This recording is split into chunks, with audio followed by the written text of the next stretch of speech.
नमस्कार, राधे राधे दोस्तों। एक बार फिर से आप सभी का स्वागत है आपके अपने चैनल राजलक्ष्मी पर। तो आज के इस वीडियो में हम बात करेंगे श्रावण मास महात्म्य के 21वें अध्याय के बारे में। श्रावण मास महात्म्य 20वें अध्याय में हमने देखा था श्रावण मास में त्रयोदशी और चतुर्दशी को किए जाने वाले कृत्यों का वर्णन। श्रावण मास महात्म्य 21वें अध्याय में हम जानेंगे श्रावण मास पूर्णिमा पर किए जाने वाले कृत्यों का संक्षिप्त वर्णन तथा रक्षाबंधन की कथा। सनत कुमार बोले, हे दयानिधे, कृपा करके आप मुझे पौर्णमासी व्रत की विधि कहिए, क्योंकि हे स्वामिन, इसका महात्म्य सुनने वालों की श्रवणेच्छा बढ़ती है। ईश्वर बोले, हे सनत कुमार, इस श्रावण मास में पूर्णिमा तिथि को उत्सर्जन तथा उपाक्रम प्रसन्न होते हैं। पौष की पूर्णिमा तथा माघ की पूर्णिमा तिथि उत्सर्जन कृत्य के लिए होती है, अथवा उत्सर्जन कृत्य हेतु पौष की प्रतिपदा अथवा माघ की प्रतिपदा तिथि विहित है, अथवा रोहिणी नामक नक्षत्र उत्सर्जन कृत्य के लिए प्रशस्त होता है, अथवा अन्य कालों में भी अपनी अपनी शाखा के अनुसार उत्सर्जन तथा उपाकर्म दोनों का साथ साथ करना उचित माना गया है। अतः श्रावण मास की पूर्णिमा को उत्सर्जन कृत्य प्रशस्त होता है। साथ ही ऋग्वेदियों के लिए उपाकर्म हेतु श्रवण नक्षत्र होना चाहिए। चतुर्दशी पूर्णिमा अथवा प्रतिपदा तिथि में जिस दिन श्रवण नक्षत्र हो उसी दिन ऋग्वेदियों को उपाकर्म करना चाहिए। यजुर्वेदियों का उपाकर्म पूर्णिमा में और सामवेदियों का उपाकर्म हस्त नक्षत्र में होना चाहिए। शुक्र तथा गुरु के अस्तकाल में भी सुखपूर्वक उपाकर्म करना चाहिए, किंतु इस काल में इसका प्रारंभ पहले नहीं होना चाहिए, ऐसा शास्त्रविदों का मानना है। ग्रहण तथा संक्रांति के दूषित काल के अनंतर ही इसे करना चाहिए। हस्त नक्षत्र युक्त पंचमी तिथि के अथवा भाद्रपात्र पूर्णिमा नक्षत्र में उपाक्रम करें। अपने अपने ग्राह्य सूत्र के अनुसार उत्सर्जन तथा उपाकर्म करें। अधिक मास आने पर इसे शुद्ध मास में करना चाहिए। ये दोनों कर्म आवश्यक हैं, अतः प्रत्येक वर्ष इन्हें नियम पूर्वक करना चाहिए। उपाकर्म की समाप्ति पर द्विज जातियों के विद्यमान रहने पर स्त्रियों को सभा में सभा दीप निवेदन करना चाहिए। उस दीपक को आचार्य ग्रहण करें या किसी अन्य ब्राह्मण को प्रदान कर दें। दीप की विधि इस प्रकार है। सुवर्ण, चांदी तथा तांबे के पात्र में सेर भर गेहूं भरकर गेहूं के आटे का दीपक बनाकर उसमें उस दीपक को जलाएं। वह दीपक घी से अथवा तेल से भरा हो तथा 3 बत्तियों से युक्त हो। दक्षिण तथा तांबूल सहित उस दीपक को ब्राह्मण को अर्पण कर दें। दीपक की तथा विप्र की विधिवत पूजा करके निम्न मंत्र बोलें। स दक्षिणः स तांबूलः सभा दीपयोत्तमः अर्पितो देवदेवस्य मम सन्तु मनोरथः। दक्षिणा तथा तांबूल से युक्त उस उत्तम सभादीप मैंने देवदेव को निवेदित किया है। मेरे मनोरथ अब पूर्ण हो। सभादीप प्रदान करने से पुत्र पौत्र आदि से युक्त कुल उज्ज्वलता को प्राप्त होता है और यश के साथ निरंतर बढ़ता है। इसे करने वाली स्त्री दूसरे जन्म में देवांगनाओं के समान रूप प्राप्त करती है।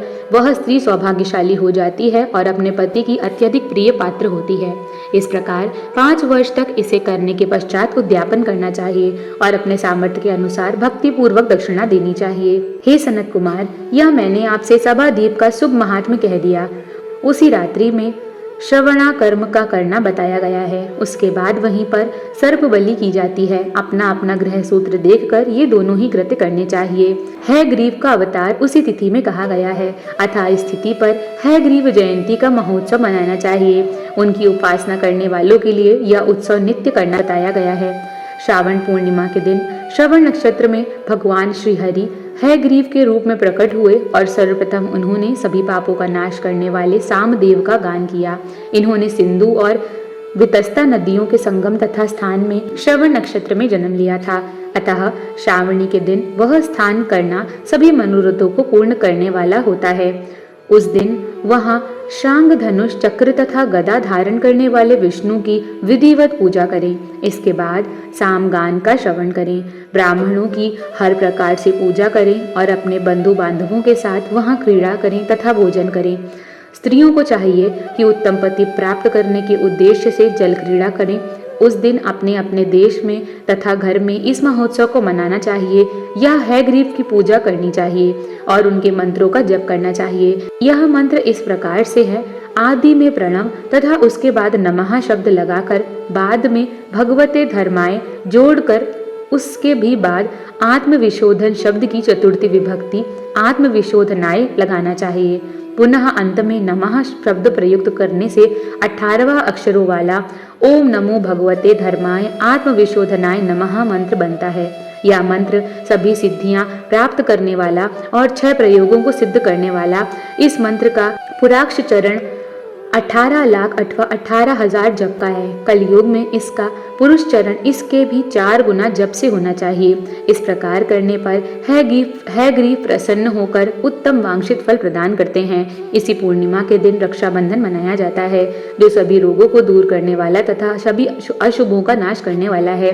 हे मुनि श्रेष्ठ, इसी प्रसंग में एक प्राचीन इतिहास सुनिए। इंद्र की विजय प्राप्ति के लिए इंद्राणी ने जो किया था मैं उसे बता रहा हूँ। पूर्व काल में 12 वर्षों तक देवासुर संग्राम होता रहा।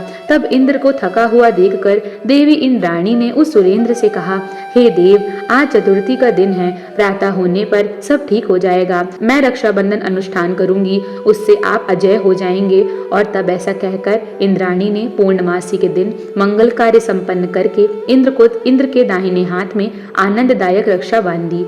उसके बाद ब्राह्मणों के द्वारा सत्व सत्यन किए गए तथा रक्षाबंधन से युक्त इंद्र ने दानव सेना पर आक्रमण किया और क्षरभर में उसे जीत लिया। इस प्रकार विजयी होकर इंद्र तीनों लोकों में पुनः प्रतापवान हो गए। हे मुनीश्वर, मैंने आपसे रक्षाबंधन के इस प्रभाव का वर्णन कर दिया, जो कि विजय प्राप्त करने वाला, सुख देने वाला और पुत्र आरोग्य तथा धन प्रदान करने वाला है। सनत कुमार बोले, हे देवश्रेष्ठ, यह रक्षाबंधन किस विधि से, किस स्थिति में तथा कब किया जाता है? हे देव, कृपा करके इसे बताएं। हे भगवान, जैसे जैसे आप अद्भुत बातें बताते जा रहे हैं, वैसे वैसे अनेक अर्थों से युक्त कथाओं को सुनते हुए मेरी तृप्ति नहीं हो पा रही है। ईश्वर बोले, बुद्धिमान मनुष्य को चाहिए कि श्रावण का महीना आने पर पूर्णिमा तिथि को सूर्योदय के समय श्रुति स्मृति के विधान से स्नान करे। इसके बाद संध्या जप आदि करके देवताओं, ऋषियों तथा पितरों का तर्पण करने के बाद स्वर्णमय पात्र में बनाई गई स्वर्ण सूत्रों से बंधी हुई मुक्ता आदि से विभूषित विचित्र तथा स्वच्छ रेशमी तंतुओं से निर्मित विचित्र ग्रंथियों से सुशोभित पदगुक्षों से अलंकृत और सर्षप तथा अक्षतों से गर्भित एक अत्यंत मनोहर रक्षा अथवा राखी बनाएं। इसके बाद कलश स्थापन करके उसके ऊपर पूर्ण मात्र रखें और पुनः उस पर रक्षा को स्थापित कर दें। इसके बाद रम्य आसन पर बैठकर सुहृदजनों के साथ वरांगनाओं के नृत्य गान आदि तथा क्रीड़ा मंगल कृत्य में संलग्न रहें। इसके बाद यह मंत्र पढ़कर पुरोहित रक्षा बंधन करें। येन बद्धो बलि राजा दानवेंद्रो महाबला तेन त्वाम अनुबंधनामि रक्षे माँ चल। जिस बंधन से महान बल से संपन्न दानवों के पति राजा बलि बंध गए थे, उसी से मैं आपको बांधता हूँ। हे रक्षय, चलायमान मत हो। ब्राह्मणों, क्षत्रिय, वैश्यों, शूद्रों तथा अन्य मनुष्यों को चाहिए कि यत्न पूर्वक ब्राह्मणों की पूजा करके रक्षा बंधन करें। जो इस विधि से रक्षा बंधन करता है वह सभी दोषों से रहित होकर वर्ष पर्यंत सुखी रहता है। विधान को जानने वाला जो मनुष्य शुद्ध श्रावण मास में इस रक्षाबंधन अनुष्ठान को करता है, वह पुत्रों, पौत्रों तथा श्रुजनों के साथ 1 वर्ष भर अत्यंत सुख से रहता है। उत्तम व्रत करने वाले को चाहिए कि भद्रा में रक्षा बंधन ना करें, क्योंकि भद्रा में बंधी हुई राखी विपरीत फल देने वाली होती है।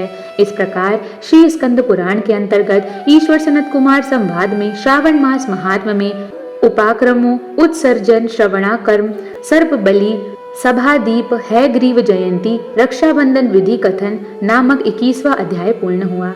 तो दोस्तों, अगर आपको हमारी वीडियो पसंद आई हो तो इसे लाइक करें, शेयर करें और चैनल को सब्सक्राइब करना ना भूलें। हमारी वीडियो पर अंत तक बने रहने के लिए आप सभी का बहुत बहुत धन्यवाद।